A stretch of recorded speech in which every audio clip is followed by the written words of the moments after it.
So, 2 months ago, something crazy happened. Can you talk us through this? Because this caught so many people's attention.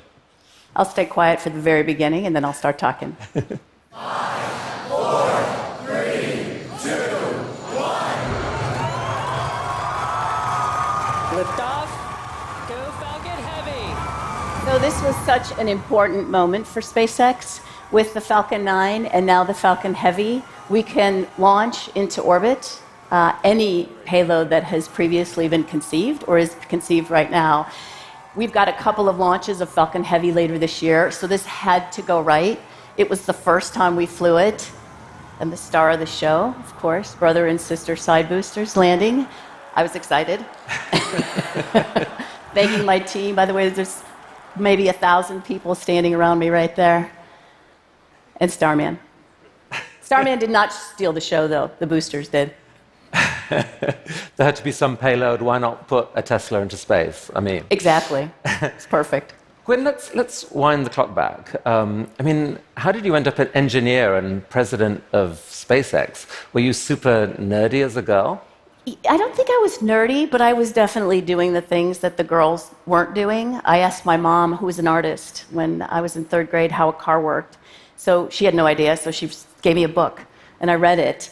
And sure enough, my first job out of my mechanical engineering degree was with Chrysler Motors in the automotive industry. But I actually got into engineering not because of that book, but because my mom took me to a Society of Women Engineers event. And I fell in love with the mechanical engineer that spoke. She was doing really critical work, and I loved her suit. And that's what a 15-year-old girl connects with. And I used to shy away from telling that story. But if that's what caused me to be an engineer, hey, I think we should talk about that. 16 years ago, you became employee number 7 at SpaceX. And then over the next years, you somehow, built a multi-billion-dollar relationship with NASA, despite the fact that SpaceX's first 3 launches blew up. How on earth did you do that? So actually selling rockets is all about relationships. And making a connection with these customers. When you don't have a rocket to sell, what's really important is selling your team, selling the business savvy of your CEO. That's not really hard to sell these days. And basically making sure that any technical issue that they have or any concern you can address right away. So I think it was helpful for me to be an engineer. I think it was helpful to my role as running sales for Elon. And currently, a big focus of the company is, I guess, kind of a race with Boeing to be the first to provide the service to NASA of actually putting humans into orbit. Safety considerations obviously come to the fore here. How are you sleeping? I actually sleep really well. I'm a good sleeper. That's my best thing. But I think the days leading up to our flying crew will probably be a little sleepless. But really, fundamentally, safety comes in the design of the system that you're going to fly people on. And so we've been working for years, actually almost a decade, on this technology. We're taking the Dragon cargo spaceship and we're upgrading it to be able to carry crew. And as I said, we've been engineering in these safety systems for quite some time. So there's one system that actually allows instant escape if there's a problem. That's right. It's called the Launch Escape System. I think we have that. Let's show that. We've got a video of a test that we ran in 2015. So this simulated having a really bad day on the pad. Basically, you want the capsule to get out of Dodge. You want it to get away from the rocket that had a bad day right below it. This is if there was an issue on the pad. We also will be doing another demonstration later this year on if we have an issue with the rocket during flight. And those rockets have another potential function as well, eventually. Yeah, so the launch escape system for Dragon is pretty unique. It's an integrated launch escape system. It's basically a pusher. So the propellant system and the thrusters are integrated into the capsule. And so if it detects a rocket problem, it pushes the capsule away. Capsule safety systems in the past have been like tractor pullers. And the reason we didn't want to do that is that puller needs to come off before you can safely re-enter that capsule. So we wanted to eliminate in design that possibility of failure. SpaceX has made the regular reusability of rockets seem almost routine, which means you've done something that no national space program, for example, has been able to achieve. How was that possible? I think there's a couple of things that have allowed, well, there's a million things actually that have allowed SpaceX to be successful. The first is that we're kind of standing on the shoulders of giants, right? We got to look at the rocket industry and the developments to date, and we got to pick the best ideas, leverage them. We also didn't have technology that we had to include in our vehicle systems, so we didn't have to kind of design around legacy components that maybe weren't the most reliable or were particularly expensive. So we really were able to let physics drive the design of these systems. I mean, there are other programs started from scratch. That last phrase you said there, you let physics drive the design. What's an example of that? There's hundreds of examples, actually, of that. But basically, we got to construct the vehicle design from really a clean sheet of paper.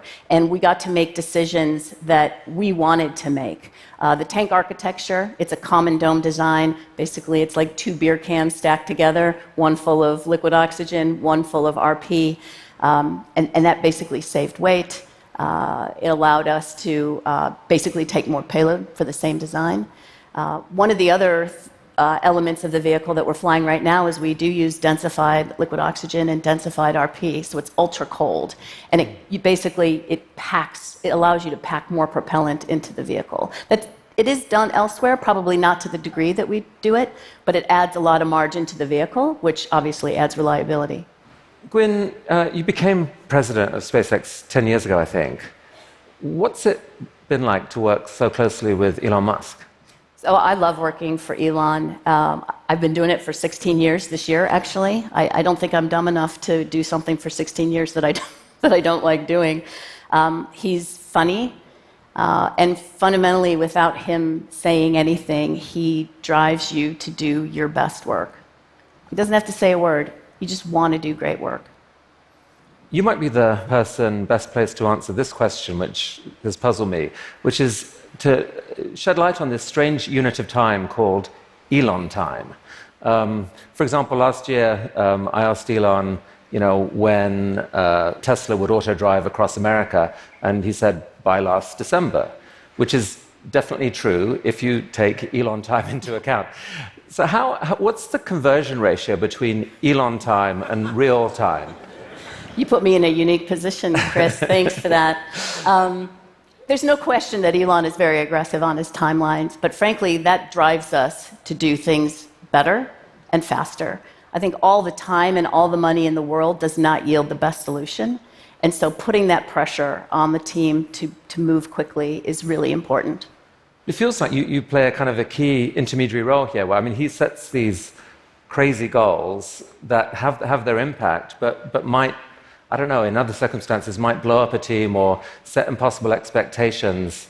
It feels like you've found a way of saying, yes, Elon, and then making it happen in a way that is acceptable both to him and to your company, to your employees. There is 2 really important realizations for that. First of all, when Elon says something, you have to pause and not immediately blurt out, well, that's impossible, or there's no way we're going to do that, I don't know how to do that. So you zip it, and you think about it, and you find ways to get that done. And the other thing I realized, and it made my job satisfaction substantially harder. So I always felt like my job was to take these ideas and kind of turn them into company goals, make them achievable, and kind of roll the company over from this steep slope, get it comfortable. And I noticed every time I felt like we were there, we were rolling over, people were getting comfortable, Elon would throw something out there, and all of a sudden we're not comfortable, and we're climbing that steep slope again. But then once I realized that that's his job, and my job is to get the company close to comfortable so he can push again and put us back on that slope, then I started liking my job a lot more, instead of always being frustrated. And so if I estimated that the conversion ratio for Elon time to real time was about 2x, am I a long way out there, or? That's not terrible, and you said it. I didn't. Okay. Looking ahead, one huge initiative SpaceX is rumored to be working on is a massive network of literally thousands of low Earth orbit satellites to provide high-bandwidth, low-cost internet connection to every square foot of planet Earth. Is there anything you can tell us about this? We actually don't chat very much about this particular project, not because we're hiding anything, but this is probably one of the most challenging, if not the most challenging project we've undertaken. No one has been successful deploying a huge constellation for internet broadband, or basically for satellite internet. And I don't think physics is the difficulty here. I think we can come up with the right technology solution, but we need to make a business out of it. And it'll cost the company about $10 billion or more to deploy this system. And so we're marching steadily along, but we're certainly not claiming victory yet. I mean, the impact, obviously, if that happened to the world, of connectivity everywhere would be pretty radical. Perhaps mainly for good. People would hear, I mean, it changes a lot if suddenly everyone can connect cheaply. Yeah, there's no question it'll change the world.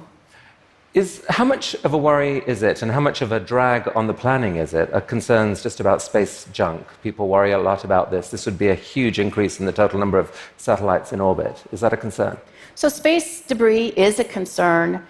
There's no question. Not because it's so likely to happen, but the consequences of it happening are pretty devastating. You could basically spew a bunch of particles in orbit that could take out that orbit from being useful for decades or longer. So, as a matter of fact, we are required to bring down our second stage after every mission so it doesn't end up being a rocket carcass orbiting Earth. So you really need to be a good steward of that. So despite the remarkable success there of that Falcon Heavy rocket, you're actually not focusing on that as your future development plan. You're doubling down to a much bigger rocket called the BFR, which stands for... It's the Big Falcon Rocket. The Big Falcon Rocket, that's right. What's the business logic of doing this when you invested all that in that incredible technology and now you're just going to something much bigger? Why? Actually, we've learned some lessons over the duration where we've been developing these launch systems. What we want to do is not introduce a new product before we've been able to convince the customers that this is the product that they should move to. So we're working on the Big Falcon Rocket now, but we're going to continue flying Falcon 9s and Falcon Heavies until there is absolute widespread acceptance of BFR. But we are working on it right now. We're just not going to cancel Falcon 9 and Falcon Heavy and just put in place BFR. But, go ahead. No, I was going to say, I mean, the logic is that BFR is what you need to take humanity to Mars. That's correct. But somehow you've also found other business ideas for this. Yes, BFR can take the satellites that we're currently taking to orbit, to many orbits. It allows for even a new class of satellites to be delivered to orbit. Basically, the width, the diameter of the fairing is 8 meters. So you can think about what giant telescopes you can put in that fairing, in that cargo bay, and see really incredible things and discover incredible things in space. But then there are some residual capabilities that we have out of BFR as well. Oh, a residual capability? It's a residual capability. Is that what you call this? Talk about what the heck this is. Oh, wait a sec. That's Falcon Heavy. That's worth pointing out, by the way. What a beautiful rocket. And that hangar could just fit the Statue of Liberty in it. So you get a sense of size of that Falcon Heavy rocket. And the fact of the 27 engines there, that's part of the design principle that you, rather than just inventing ever bigger rockets, you team them up. It's exactly this residual capability. So we developed the Merlin engine for the Falcon 1 launch vehicle. We could have tossed that engine and built an entirely new engine for the Falcon 9. It would have been called something different, obviously, because Falcon 9 is 9 Merlin engines. But instead of spending $1 billion on a brand new engine, we put 9 of them together on the back end of Falcon 9. Residual capability, glue 3 Falcon 9s together, and you have the largest operational rocket flying. And so it was expensive to do, but it was a much more efficient path than starting from scratch. And the BFR is the equivalent of how much bigger than that in terms of its power? BFR is about 2.5 times the size of this. Right. And so that allows you, I mean, I still don't really believe this video that we're about to play here. What on earth is this? So it currently is on Earth, but this is basically space travel for earthlings. I can't wait for this residual capability. Basically, what we're going to do is we're going to fly BFR like an aircraft and do point-to-point travel on Earth. So you can take off from New York City or Vancouver and fly halfway across the globe. You'll be on the BFR for roughly half an hour or 40 minutes. And the longest part of that, yeah, it's so awesome. The longest part of that flight is actually the boat out and back. I mean, Gwynne, come on. This is awesome, but it's crazy, right? Like, this is never going to actually happen. Oh, no, it's definitely going to happen. This is definitely going to happen.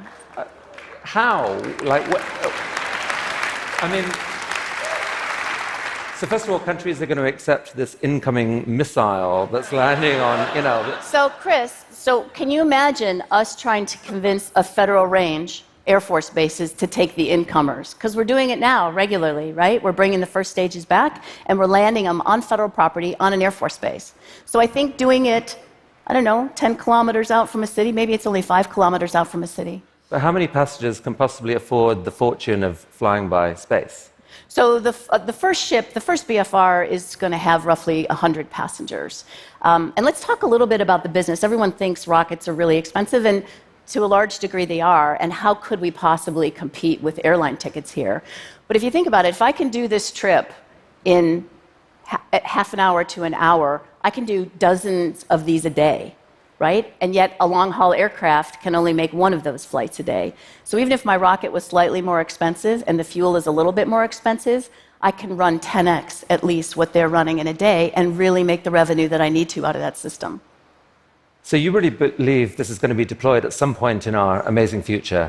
When? When do you... Within a decade, for sure. And this is Gwynne time or Elon time? That's Gwynne time. I'm sure Elon will want us to go faster. That's okay. That's certainly amazing. I'm personally invested in this one because I travel a lot, and I do not love to travel. And I would love to get to see my customers in Riyadh, leave in the morning, and be back in time to make dinner. So we're going to test. So within 10 years, an economy price ticket, or like a couple $1,000 yes. per person to yes. fly New York to Shanghai. Yeah, I think it'd be between economy and business. But you do it in an hour. Yeah, well, okay, that is definitely something. And meanwhile, the other use of BFR is being developed to go a little bit further than Shanghai. Talk about this. You guys have actually developed quite a detailed sort of picture of how humans might fly to Mars and what that would look like. Yeah, so we've got a video. This is a cropped video from others we've shown, and then there's a couple of new bits to it. But basically, you're going to lift off from a pad. You've got a booster as well as the BFS, the big Falcon spaceship. It's going to take off.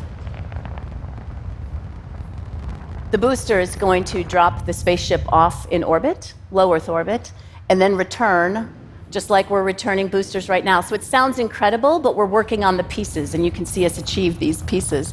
So booster comes back. The new thing here is that we're going to actually land on the pad that we launched from. Currently, we land on a separate pad, or we land out on a boat. Fast, quick connect. You take a cargo ship full of fuel, or a fuel depot, put it on that booster, get that in orbit, do a docking maneuver, refuel the spaceship, and head on to your destination. And this one is Mars. So, like 100 people go to Mars at one time, taking what, 6 months, 2 months? It ends up depending on how big the rocket is. I think this first version, and we'll continue to make even bigger BFRs, I think it's a 3-month trip. Right now, the average is like 6 to 8, but we're going to try to do it faster. When do you believe SpaceX will land the first human on Mars? It's very similar time frame from the point to point. It's the same capability. It will be within this decade. Within a decade, not this decade. In real time, again, within a decade. Well, that would also be amazing. Why, though? Seriously, why? I mean, you've got a company where this is the official stated mission. Is everyone actually bought into that mission, given that, I mean, there's a lot of people here, there's a lot of people around who think, come on, you've got so much talent, so much technology capability, there are so many things on Earth that need urgent attention. Why would you have this escape trip off to another planet? So I am glad you asked that, but I think we need to expand our minds a little bit. There are plenty of things to do on Earth, but there are lots of companies working on that. I think we're working on one of the most important things we possibly can, and that's to find another place for humans to live and survive and thrive. If there were to have something, if something happened on Earth, you need humans living somewhere else. It's the fundamental risk reduction for the human species. And this does not subvert making our planet here better and doing a better job taking care of it. But I think you need multiple paths to survival, and this is one of them. And then let's not talk about the downer piece, like you go to Mars to make sure all Earthlings don't die. That's terrible, actually. That's a terrible reason to go do it. Fundamentally, it's another place to explore, and that's what makes humans different from animals, is our sense of exploration and sense of wonderment and learning something new. And then I also have to say, this is the first step in us moving to other solar systems and potentially other galaxies. And I think this is the only time I ever outvision Elon, because I want to meet other people in other solar systems. Mars is fine, but it is a fixer-upper planet. There's work to do there to make it habitable. I want to find people, or whatever they call themselves, in another solar system. That is a big vision. Gwynne Shotwell, thank you. You have one of the most amazing jobs on the planet. Thank you very much. Thank you for coming. Thanks, Chris. Thank you.